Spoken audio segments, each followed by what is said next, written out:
What's up gamers, DreamcastGuy here, listing off my top 5 game remakes of 2014. 2014 has been flooded with lots of remakes, and some of them have actually been pretty awesome. Number 5. Metro Redux. If you've never heard of Metro Last Light or Metro 2033, they were these creepy Russian shooters. They took place in the Metro subway system after a nuclear apocalypse. The people who had survived were down in those tunnels, and now, all these years later, society has sprung up. There's the Fourth Reich. It's a bunch of like neo-Nazis to have taken over 1/3 of it. There's scavengers in 1/3 of it. And there's also these super crazy mutants that we think might be people who were on the surface hyper-evolved. You're stuck in this world with no explanation, and that was one of the things I loved most about this game. It just terrified me in a unique way. There was a scene at one point where I was actually walking down the tunnels, and two of the characters were sharing horror stories about the tunnels.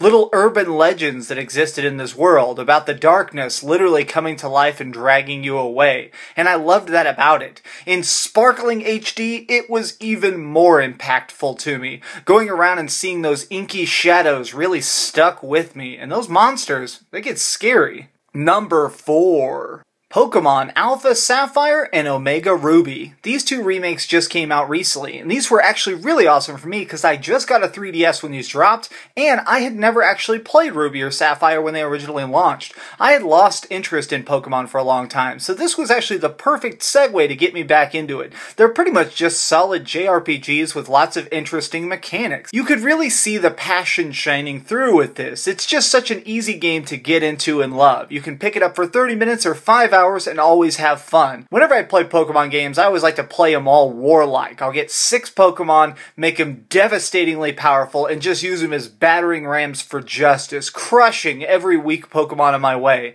So getting to do that again after all these years was nostalgic and fun as hell. Nintendo, I gotta give you props on the quality of that remake. Number 3. Last of Us Remastered. Many people said that the Last of Us Remastered shouldn't even exist. They said that it came out so recently on the PlayStation 3 that the PlayStation 4 graphical upgrade was minor at best, and I actually wholeheartedly disagree. I thought the graphics were pretty substantially upgraded. Lots of lighting effects made the depth seem a lot more, and 60 frames a second in a horror game really makes it horrifying in a totally different way. Having a clicker shamble out of the darkness and start charging at me full speed while I'm trying to reload my gun made me pee in my pants a little. I didn't want to admit that, but the truth is, I peed my pants a little bit playing this game. It scared me just as much this time as it did originally. The fact that it included all the downloadable content in there made it even more fun, because really, the Left Behind DLC, it's going to make you cry. It's going to make you cry, it's going to make you look in the mirror, and it's going to make you question your life. Number 2. Grand Theft Auto 5 on the PlayStation 4 and the Xbox One. Grand Theft Auto 5 was already a very solid game, so when they were bringing it to Xbox One and PlayStation 4, we all had to look at each other and go, what more can you really do, Rockstar? And they delivered. They put in lots of little subtle clues, lots of added stuff, like first-person mode, increased party size when you're playing online. Now you can have up to 30 people in your death matches and races. They're about to come out with heists. Overall, the online experience was streamlined a lot. No more was there any drop-in, drop-out. Everything was a lot more liquid smooth. There was a lot more added stuff in the single player as well, including the ability to drop peyote and become a chicken or a shark and just be freaking crazy. There was so many subtle things, like going first person and putting on sunglasses actually changes the color of things. Just the attention to detail was insanity to me. One thing that they didn't advertise at all that actually kind of caught me off guard is even though the original one had an amazing soundtrack, they licensed hundreds of new songs for this new title. So I was driving down the road trying to do a drive-by and I flip on my radio and there's some new Lady Gaga song on the radio. It felt so crazy to be like, wow, they still went out and bought the rights to every new song just to make sure that when you're cruising your car, you have the latest and greatest jams. I love Rockstar for doing this. Subtle things like that mean a lot to a gamer like me, where you clearly didn't just repackage and re-release it. You wanted to make the game fresh and new and cool and just as fun as when we played it last year. Before we get to number 1, I want to do a quick shout out to Sleeping Dogs, Tomb Raider, and Kingdom Hearts 2.5. These were 3 remakes that came out this year that were really fun, but unfortunately did not make the list. I mean nothing against them, they were really fun, but honestly, they lacked enough to get onto the top 5 list. If you're still looking for a fun remake and you like any of those games, definitely check those out, because by now they're probably in a clearance bin.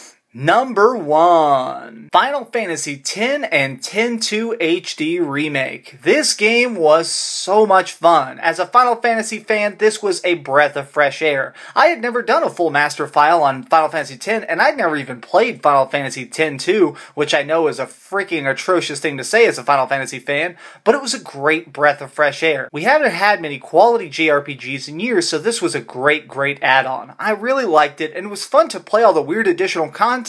When you play the HD remake, it has updated graphics, the menus were completely redone, the music was remastered, but what actually is the most cool is we're getting the International Edition. Originally, when Final Fantasy X and X-2 came out, they then re-released them back in Japan with additional content. We are actually finally getting that additional content that was originally exclusive to Japan here in America in English, including additional bosses that will just destroy your world with difficulty. This was the first game I ever bought cross-buy. If you bought the Vita version and also the PlayStation 3 version, you could bounce the save file back and forth. One thing I really loved doing was playing the game, and then I needed to grind, so I'd go downstairs, hang out with some friends, and just grind while we all talked. Or they would take over the TV and play a game on the PlayStation 4 while I'd get out the Vita and just do a lot of mindless grinding. I really enjoyed grinding in these JRPGs, and it was nice to be able to do that while at work, or on lunch, or just in small doses 30 minutes at a time here and there, instead of always having to sit in front of my television. Square Enix, this was a quality remake. Alright guys, this has been DreamcastGuy with a top 5 list for you. If you have ideas for new top 5 lists, let me know in the comments down below and share this with your friends. As always though, keep gaming, keep reading, and keep dreaming.